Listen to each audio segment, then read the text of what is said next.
আসসালামু আলাইকুম। কেমন আছেন সবাই? নিশ্চয়ই ভালো আছেন। আমি আপনাদের দোয়ায় অনেক ভালো আছি। আজ থাকছে আপনাদের জন্য অত্যন্ত গুরুত্বপূর্ণ আরও একটি আপডেট নিউজ। তো আপডেট নিউজটি কি সেটা জানতে হলে পুরো ভিডিওটা জুড়ে সঙ্গে থাকবেন। আপনারা দেখছেন NTRC and education update channel. আমি আছি মোহাম্মদ ফিরোজ কবির, সহকারী শিক্ষক। তো চলুন শুরু করা যাক আজকের যে গুরুত্বপূর্ণ আপডেট নিউজটি আছে সেটি নিয়ে কথা বলা যাক।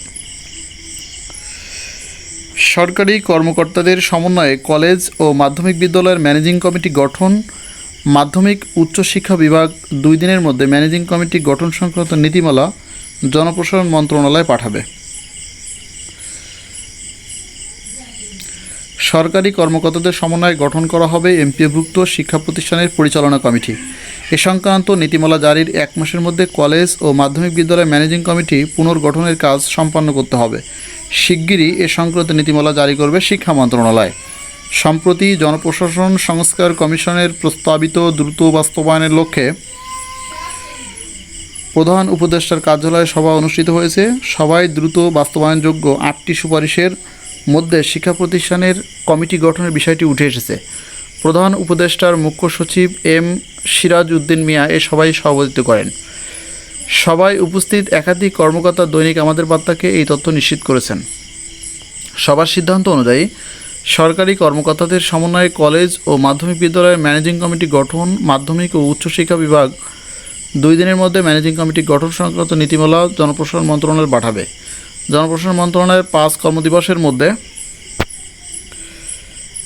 ভেটিং সম্পন্ন করে তা ফেরত পাঠাবে। মাধ্যমিক উচ্চশিক্ষা বিভাগ 5 কর্মদিবসের মধ্যে তা জারি করবে।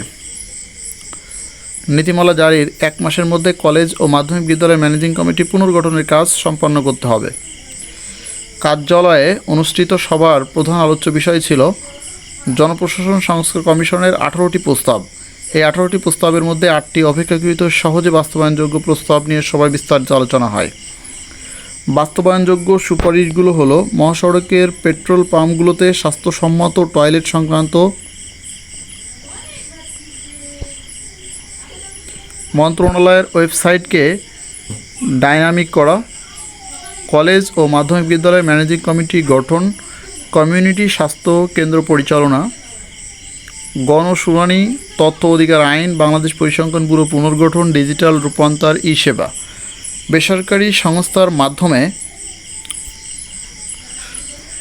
কমিউনিটি স্বাস্থ্যকেন্দ্র পরিচালনা, স্বাস্থ্যসেবা বিভাগ, এনজিও বিষয়ক ব্যুরোসহ সংশ্লিষ্ট বেসরকারি সংস্থার সাথে 1 সপ্তাহের মধ্যে সভা করে কমিউনিটি স্বাস্থ্য পরিচালনার কৌশল নির্ধারণ করবে। সকল সরকারি দপ্তরে নির্দিষ্ট বিরতিতে গণশুনানি নিশ্চিত করা। মন্ত্রিপরিষদ বিভাগ 1 সপ্তাহের মধ্যে সকল সেবা প্রদানকারী মন্ত্রণালয় বা বিভাগের সাথে বৈঠক করে গণশুনানির কৌশল ঠিক করে দিবে।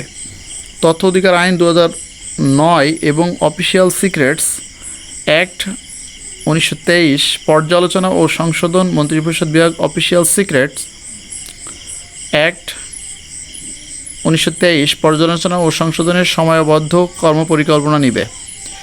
তথ্য ও সম্প্রচার মন্ত্রণালয় তথ্য অধিকার আইন 2009 পর্যালোচনা ও সংশোধনের সময়বদ্ধ কর্মপরিকল্পনা নিবে।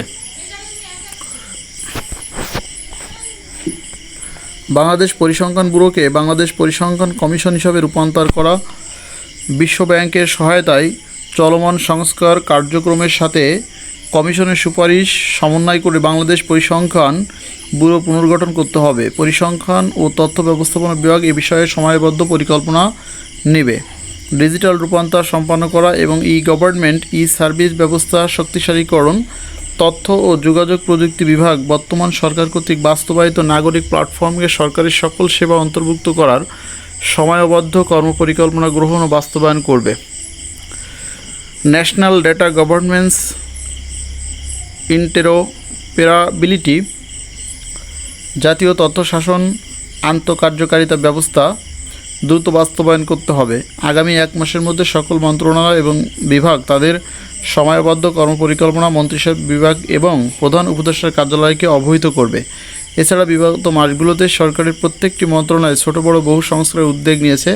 মোট 54টি মন্ত্রণালয় 1061টি সংস্কার উন্নয়ন সংক্রান্ত পদক্ষেপ নেওয়া হয়েছে। তো এই ছিল এখনকার মতো আপডেট। তত দেখাবে নতুন আরেকটি কোনো ভিডিওতে। ততক্ষণ পর্যন্ত এনটিআরসি অ্যান্ড এডুকেশন আপডেট চ্যানেলের সঙ্গে থাকবেন। বেশি বেশি লাইক কমেন্ট শেয়ার করবেন। তো দেখাবে নতুন আরেকটি কোনো ভিডিওতে। আসসালামু আলাইকুম।